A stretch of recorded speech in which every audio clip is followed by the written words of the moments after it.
Classes में आपका एक बार फिर स्वागत है। आपके जो दूसरा जो टॉपिक दिया हुआ वो दिया हुआ है गणितीय मूल संक्रिया। वैसे तो देखने में बहुत ही सामान्य सा टॉपिक है जिसमें हमें जोड़ना, घटाना, गुणा करना और भाग करना 4 प्रकार की संक्रियाएं करनी है। तो ये जो चीज़ है ये हम बचपन से ही सीखते आए हैं, तो इसमें कुछ भी नया नहीं है कि हम जोड़े कैसे या कैसे घटाए, कैसे गुणा करें या कैसे भाग करें।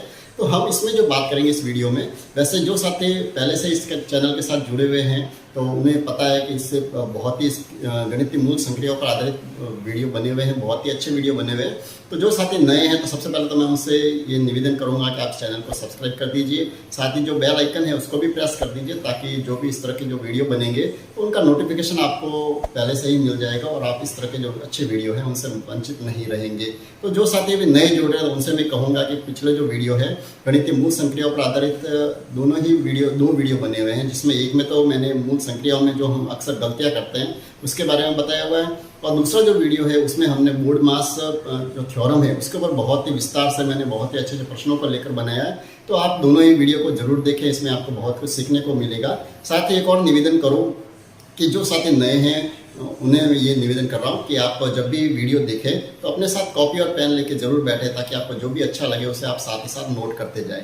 तो चलिए हम आगे बढ़ते हैं। तो हम बात जो करते हैं वो है गणितीय मूल संक्रियाओं की, जिसमें हमें जोड़ना, घटाना, गुणा करना और भाग करना, ये 4 प्रकार के संक्रियाओं पर आधारित हमारे प्रश्न आते हैं। तो कोई अच्छा सा एक प्रश्न आएगा जिसमें हो सकती है कि एक संक्रिया दी हुई है या 2 संक्रिया हो या जिसमें 2 से अधिक संक्रिया भी हो सकती है।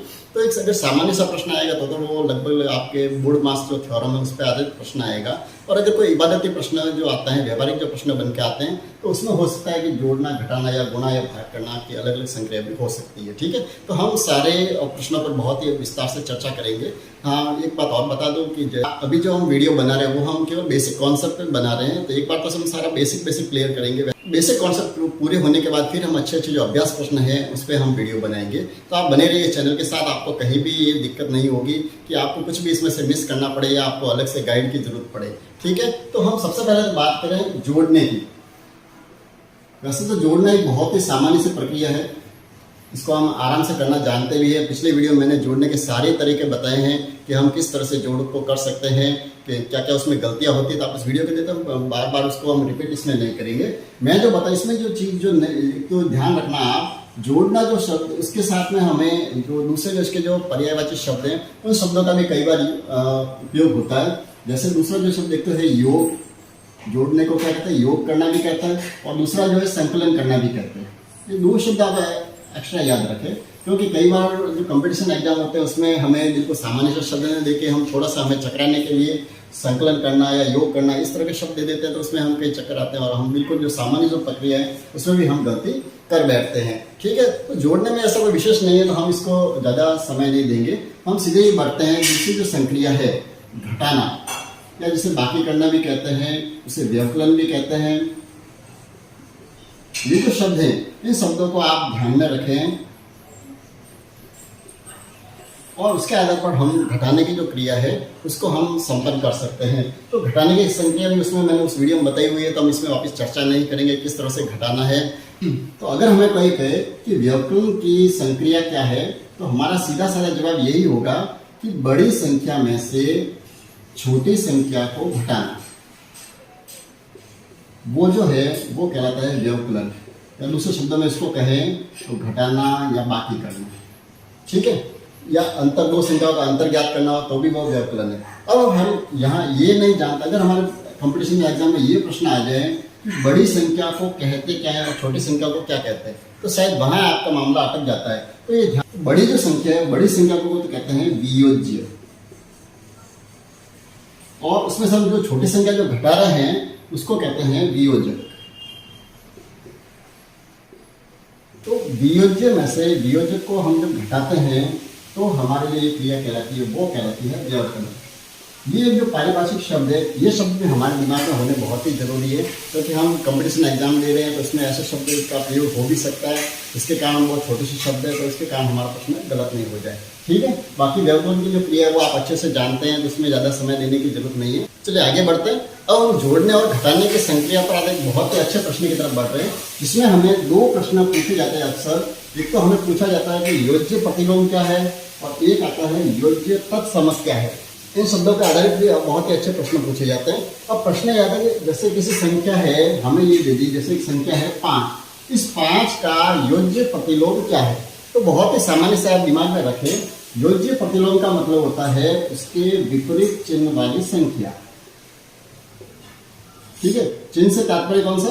प्लस और माइनस, ऋण और धन। ठीक है, तो अगर 5 का हमें योज्य प्रतिलोम लिखना है तो बहुत ही सिंपल सा है, क्या होगा? -5। और इसी तरह अगर कोई संख्या माइनस में दी हुई है, जैसे अगर -6 लिखा हुआ है, उसका हमें पूछे इसका योज्य प्रतिलोम बताइए, तो इसका क्या होगा? +6। तो बहुत एक छोटा सा प्रश्न है, लेकिन हमें अगर इसका योज्य प्रतिलोम का अगर हमें ज्ञात नहीं हो हमें, तो हम ये छोटा सा प्रश्न भी हमारे गलत हो सकता है। तो एक तो आप ये दिमाग में रखें, योज्य प्रतिलोम क्या होता है कि वह कोई भी जो संख्या दी हुई है उस संख्या का विपरीत चिन्ह वाली जो संख्या है वो उसकी योज्य प्रतिलोम कहलाती है। ठीक है, इसी तरह से दूसरा जो शब्द मिलता है वो मिलता है योज्य तत्समक। अब ये योज्य तत्समक क्या है? तो ये किसी भी संख्या में से, ध्यान रखें, किसी भी संख्या में से ऐसी संख्या जिसको जोड़ने या घटाने से आपको अगर वही संख्या प्राप्त होती है, वो इसका कहलाता है योज्य तत्समक। ठीक है, जैसे मैं एग्जांपल के लिए ले रहा हूं, जैसे मैंने एक संख्या ली है 7। अब मुझे आप ऐसा बताइए 7 में से मैं किस संख्या को जोड़ूं या घटाऊं कि मुझे आंसर 7 ही मिलेगा? तो बहुत ही सामान्य है, वैसे देखने में तो क्या कौन सी चीज है वो? 0। तो हम 7 में अगर 0 को जोड़े तो भी हमें 7 मिलेगा, और हम 7 में से 0 को माइनस करें, घटाएं, तो भी हमें क्या मिलेगा? 7। तो योज्य प्रतिलोम जो है, योज्य का मतलब है जोड़ने की क्रिया का जो तत्समक है वो है, इसका बिल्कुल एक सामान्य सा अर्थ है 0।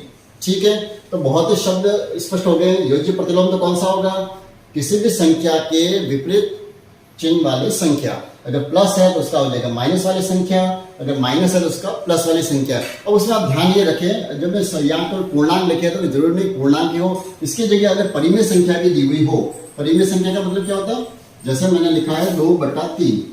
ठीक है, भिन्न जो संख्या है उसको परिमेय संख्या है। तो ये जो परिमेय संख्या है जैसे 2/3, तो इसका अगर मुझे योज्य प्रतिलोम लिखना है तो मैं क्या लिखूंगा? -2/3। तो ये सब जगह लागू होता है, चाहे वो परिमेय संख्या है या दशमलव संख्या है, किसी की भी अगर हमें योज्य प्रतिलोम निकालना है तो क्या करना है? हमें केवल उसका चिन्ह बदलना है। और योज्य तत्समक क्या होगा? तो योज्य तत्समक जो है वो हमेशा किसी भी संख्या के लिए क्या है? 0। यानी किसी भी संख्या में से 0 को हम घटाएंगे तो भी हमें वही संख्या प्राप्त होगी, और 0 को जोड़ेंगे तो भी हमें वही संख्या प्राप्त होगी। ठीक है, तो जोड़ने और घटाने पर आधारित यही जो बहुत अच्छे प्रश्न हैं जो आप परीक्षा में आने की संभावना है। इसके बारे में आगे बढ़ते हैं। अब एक प्रश्न आता है कि क्रम विनिमेयता गुणधर्म क्या है और ये किसमें लागू होता है?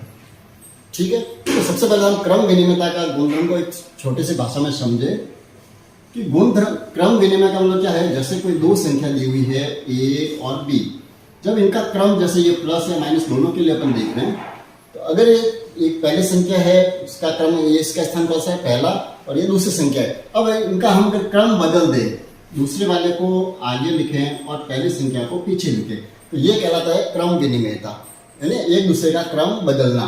तो ये क्रम विनिमय गुणधर्म जो है, अब हमारा प्रश्न ये भी आ सकता है, क्या जोड़ने में या घटाने में क्रम विनिमय गुणधर्म लागू होता है क्या? ठीक है, तो ये ध्यान रखें कि जोड़ने की जो संक्रिया है, जैसे जोड़ने में हम अगर जैसे 3 में अगर 4 को जोड़े और इसका विपरीत अगर हम कर दें 4 + 3, अगर 4 में हम 3 को जोड़े तो हमारा जो आंसर है उसमें हमें कोई फर्क नहीं पड़ता, दोनों का आंसर कितना आता है? 7।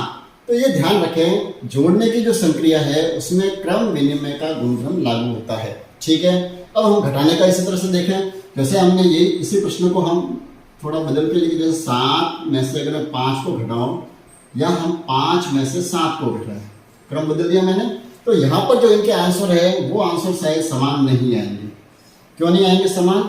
क्योंकि दोनों के आंसर इसलिए समान नहीं आते, जैसे 7 में से हम 5 को घटाए तो हमारा आंसर क्या आता है? 2। और अगर 5 में से 7 को घटाना हो तो जब पूर्णांकों को घटाते हैं तो क्या होगा? जिसका ज्यादा होगा मान, उसका मान आएगा, माइनस के ज्यादा है तो माइनस के 2 आते हैं, तो 2 और -2 समान नहीं है। इसका अर्थ ये हुआ कि घटाने की जो क्रिया है उसमें क्रम विनिमयता गुणधर्म लागू नहीं होता है। ये भी एक दो चीज ध्यान में रखें, मेरे दिमाग में आएगी तो मैं सोचा आपको बता दूं। ठीक है, तो क्या याद रखेंगे आप, जोड़ने की संक्रिया में तो क्रम विनिमय गुणधर्म लागू होता है और घटाने की संक्रिया में क्रम विनिमय गुणधर्म लागू नहीं होता है। ठीक है, अब बात करते हैं हम गुणा या गुणन की संक्रिया है उसके बारे में। अगर हमें किसी से पूछा जाए कि गुणा या गुणन की संक्रिया क्या है, तो उसका सामान्य सा अर्थ है किसी भी संख्या को बार बार जोड़ना। वो जो संक्रिया है वो कहलाती है गुणा। किसी भी संख्या को बार बार, यानी एक ही जो संख्या है उस संख्या को बार बार जोड़ना। जैसे कोई संख्या है 3, तो हम 3 को अगर 3 प्लस 3 प्लस 3 प्लस 3 प्लस 3, इसका अर्थ क्या हुआ, हमने 3 को कितनी बार जोड़ा है, 3 गुणा 5। 3 को हमने कितनी बार जोड़ा, 5 बार। तो यहाँ पर ये जो है 3 का गुणा हम किया तो इसको 5 बार जोड़े तो भी कितना होगा, 15, या 3 का 5 से गुणा करेंगे तो कितने होंगे, 15। तो ये जो संक्रिया है ये कहलाती है गुणन की संक्रिया या गुणा की संक्रिया। अब जिस संख्या को हम बार बार जोड़ रहे हैं उस संख्या को तो कहते हैं गुणनीय।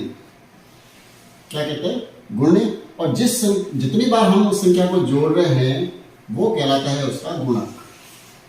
ये दो शब्द याद रखें, ये तो गुणनीय, जिस संख्या को हम बार बार जोड़ रहे हैं उसको तो क्या कहते हैं, गुणनीय।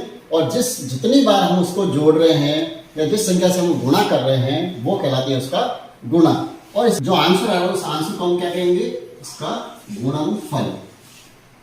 ठीक है, अब इस पे ध्यान रखें, ये जो संख्या है तो गुणनीय है और गुणक है, इन दोनों को इसके गुणनखंड भी कहते हैं। क्या कहते हैं इसको, गुणनखंड। किसके गुणनखंड है ये, 15 के।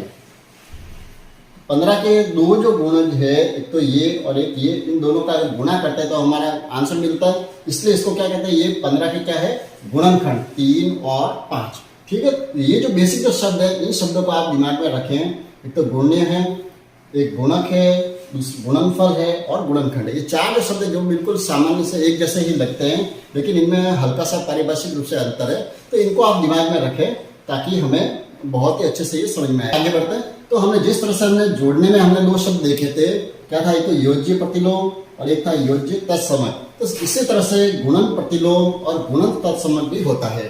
ठीक है, तो ये जो किसमें काम आएगा, गुणा में। अब हमें जिस तरह से हमने जोड़ने में देखा था कि जोड़ने में क्या था हमारा, जो उसका विपरीत अर्थ वाली जो संख्या थी, यानी जिससे हमें ये ध्यान रखें, प्रतिलोम का अर्थ है, योज्य प्रतिलोम का अर्थ तो क्या है, योज्य प्रतिलोम का अर्थ तो ये है कि ऐसा दोनों को अगर योग करने पर अगर हमें 0 प्राप्त होता है तो वो कहलाता है इसका योज्य प्रतिलोम। यानी अगर 5 है तो उसका योज्य प्रतिलोम कौन सा होगा, -5, ताकि दोनों का जो योगफल आएगा वो कितना आएगा, 0। तो वो कहलाता है इसका योज्य प्रतिलोम। ये तो अपन ने पहले देख लिया। अब इससे गुणन प्रतिलोम क्या होता है, गुणन प्रतिलोम का मतलब होता है कि हमें ऐसी दो संख्या जिनका गुणा करने पर 0 आए, ये नहीं है, बिल्कुल ध्यान में रखना।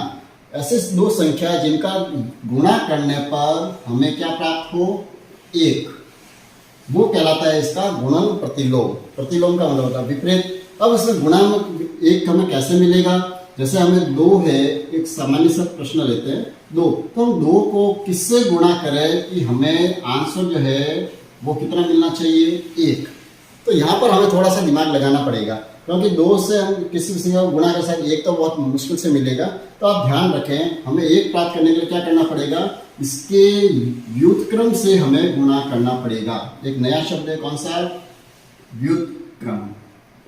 व्युत्क्रम का मतलब क्या होता है, एक तो होता है क्रम विनिमय जिसमें आगे पीछे लिखना होता है, और व्युत्क्रम का मतलब होता है तो ऊपर जो संख्या है अंश जो है उसको हर बनाना और हर जो है उसको अंश बनाना, इसको कहते हैं व्युत्क्रम। जैसे उदाहरण के लिए जैसे लिखा हुआ है कि 4/5, इसका अगर हमें व्युत्क्रम लिखना है तो क्या होगा, 5/4। यानी ऊपर वाली जो संख्या है उसको हमें नीचे लिखना है और नीचे जो संख्या लिखी है उसको हमें कहाँ लिखना है, ऊपर। तो वो होता है इसका व्युत्क्रम। तो ये व्युत्क्रम से जब गुणा करेंगे हम किसी भी संख्या को तो हमें गुणन प्रतिलोम प्राप्त होता है। ठीक है, क्योंकि उसी के व्युत्क्रम से, जैसे मैं जो लिखा था, जैसे 4/5, इसको हम इसके व्युत्क्रम से गुणा करें 5/4 से, तो हमें आंसर क्या मिलेगा, 1। 4 से 4 कट जाएगा एक बार, 5 से 5, तो आंसर क्या मिलेगा हमें, 1। तो किसी भी संख्या का गुणन प्रतिलोम क्या होगा, उसकी व्युत्क्रम वाली संख्या। अब इसमें ध्यान रखना, हमें कहीं भी निशानों को बदलना नहीं है। योज्य प्रतिलोम में तो क्या होता था, उनके केवल चिन्ह बदलने से हमें योज्य प्रतिलोम मिल जाता था। लेकिन गुणन प्रतिलोम कैसे मिलेगा, जो संख्या है, जैसे एग्जाम्पल के लिए अगर -3 है तो उसका गुणन प्रतिलोम क्या होगा, 1/-3। ये ध्यान रखना, हमें निशान वो ही रखना, निशान हमें नहीं बदलना पड़ेगा, वो इसका कहलाएगा योज्य गुणन प्रतिलोम। तो हम जब इसको माइनस से माइनस कर जाएगा, 3 से 3 कितना आ जाएगा, 1, तो ये हो जाएगा इसका गुणन प्रतिलोम। तो किसी भी संख्या का गुणन प्रतिलोम ज्ञात करने के लिए हमें क्या करना है, केवल उसका व्युत्क्रम करना है, निशान नहीं बदलने।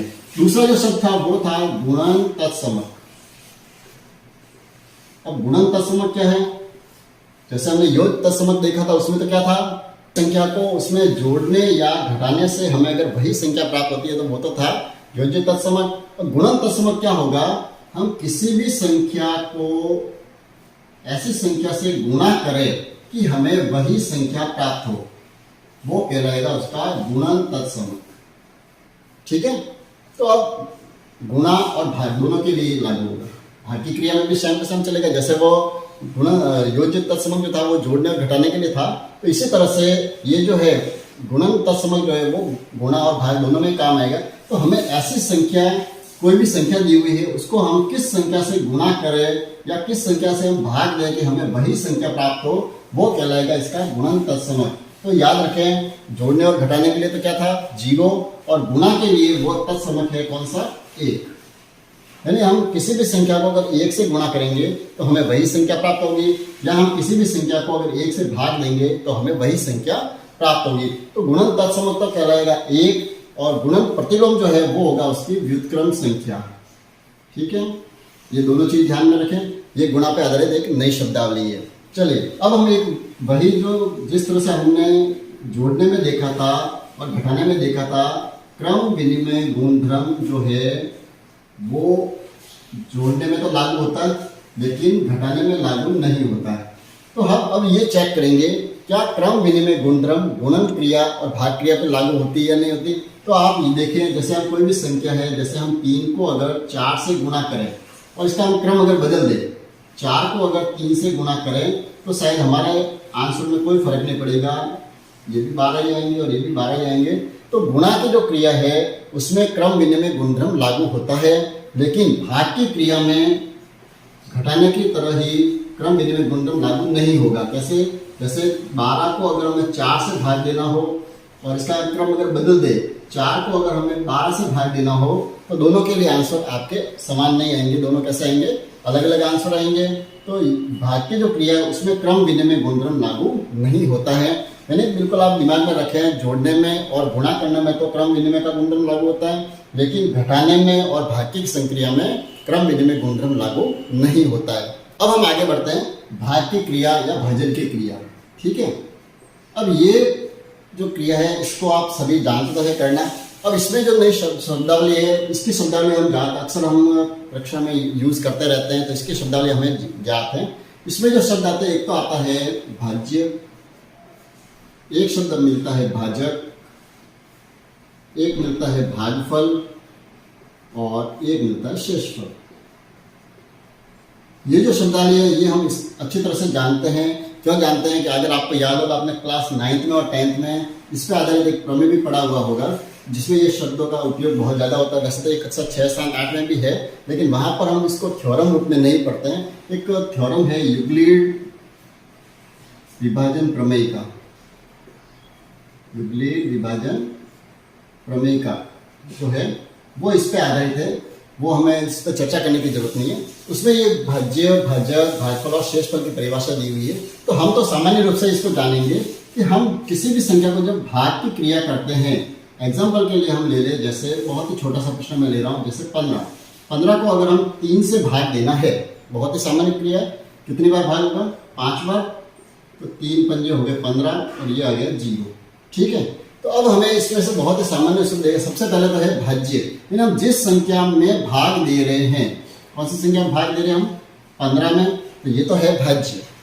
उसके बाद भाजक कौन सा होता है, जिस संख्या से हम भाग दे रहे हैं, जैसे यहाँ पर हम 3 से भाग दे रहे हैं तो ये इसका कहलाता है भाजक। और भागफल कौन सा कहलाएगा, भागफल बिल्कुल शब्द से स्पष्ट है, जो आपका आंसर आ रहा है वो है हमारा भागफल और शेषफल। शेषफल कौन सा होता है? जब भाग की क्रिया समाप्त हो जाए और अगर यहाँ पे जैसे हमारा शेष 0 आ रहा है, कई बार यहाँ पर शेष संख्या बचती है, तो वो कहलाता है शेषफल। तो बहुत ही सामान्य से शब्द इसमें, ये तो हमारे बार बार यूज आते हैं इसलिए हमें ये सारे पता है, फिर भी मेरा बताने का फर्ज है, क्योंकि आपको याद होगा मैं जब भी वीडियो बनाता हूँ तो हमेशा यही सोचता हूँ कि मेरे सामने जो स्टूडेंट बैठा है वह कुछ भी नहीं जानता है, तो मुझे हर चीज़ बतानी बहुत ही ज़रूरी है।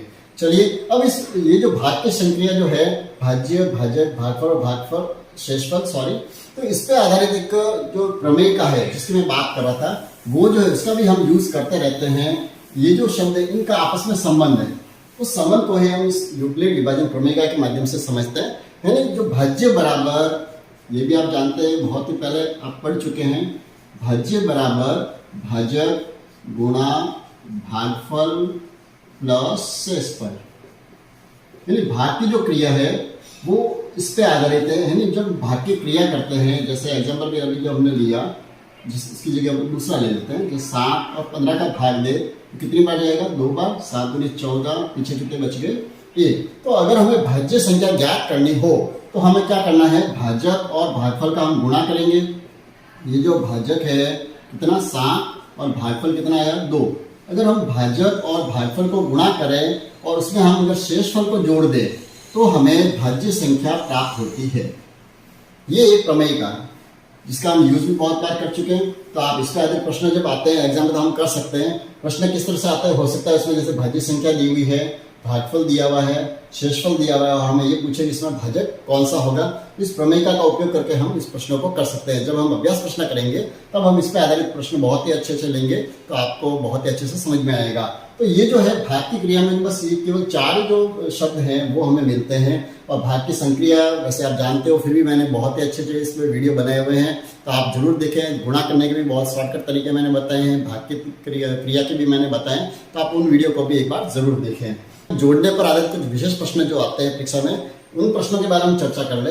तो ज्यादातर हमें प्रश्न जो पूछते हैं, जैसे प्रथम n प्राकृत संख्याओं का योग पूछा है, या सम संख्याओं का या विषम संख्याओं का योग पूछा जाता है, या संख्या पूछी जाती है, उसमें हम क्या कहते हैं कि लंबा चौड़ा करें तो बहुत ही ज्यादा, उनके लिए हम फॉर्मूले से करेंगे तो बहुत ही जल्दी हम प्रश्नों को कर पाएंगे। तो आप अपनी कॉपी में इन फॉर्मूलों को भी एक बार नोट कर ले, ताकि इस प्रश्नों को जब भी आप करेंगे तो आपके समय की बचत होगी। तो पहला जो है वो हमें अगर पूछा जाए प्रथम n प्राकृत संख्याओं का योग, जब हमें प्रथम n प्राकृत संख्या का योग करना हो तो उसके लिए हमें क्या करना है? n bracket n+1/2। यानी हमें क्या करना है? जितनी भी संख्याओं का योग हमें पूछा जाए, जैसे हमें पूछ लिया 50 संख्या, प्रथम 50 प्राकृत संख्या का योग पूछा, तो हमें n की जगह क्या लिखना है? केवल 50। तो हम इस प्रश्न को बहुत सिंपल तरीके से 50 और ये हो जाएगा 50 + 1/2, यानी कितना हो गया? 50 × 51/2। 2 से 50 को काट दिया 25, और फिर हम इसको गुणा जो करेंगे तो हमारा आंसर आ जाएगा। ठीक है, तो ये जो प्रश्न वैसे हम जब अभ्यास करेंगे तब हम बहुत ही अच्छे से इसको समझाएंगे।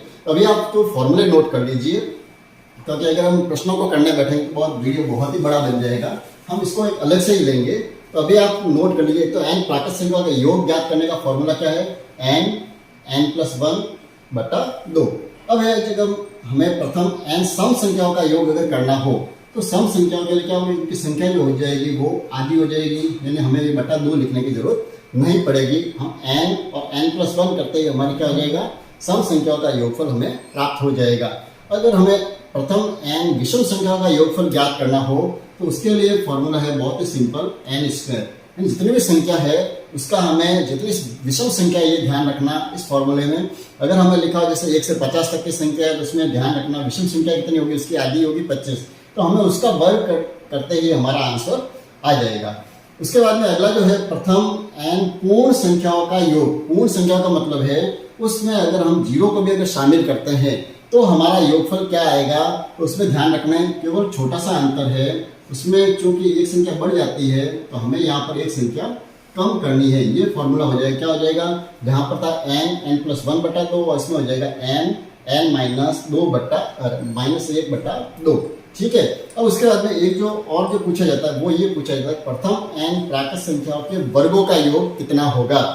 तो वर्ग संख्याओं से मतलब क्या है? जैसे प्राकृत संख्या जैसे 1 का वर्ग प्लस 2 का वर्ग प्लस 3 का वर्ग प्लस 4 का वर्ग, इस तरह से करते करते जहां तक हमें पूछी है उसका योगफल हमें ज्ञात करना हो तो उसके लिए हमें क्या करना है? इसके लिए फॉर्मूला थोड़ा सा बड़ा है, आप ध्यान रखें, इसको ध्यान से लिखें। सबसे पहले n, फिर n+1 ब्रैकेट 2n+1 और अपॉन 6, ये एक फॉर्मूला है, ठीक है। तो n, प्रथम n प्राकृत संख्याओं के घनों का योग करना हो, ये वर्गों की बात नहीं, घन का तात्पर्य क्या है, घात 3, जैसे 1 की घात 3 प्लस 2 की घात 3 प्लस 3 की घात 3।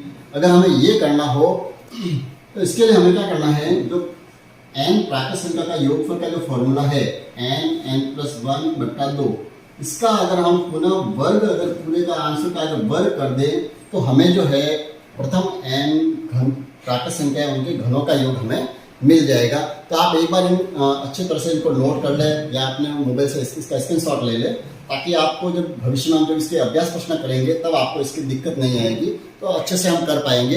अब इसमें हम जोड़ने ये सारी जो संक्रिया है, इसमें अब केवल एकमात्र चीज जो बची है वो बची है मोड मास थ्योरम, ठीक है।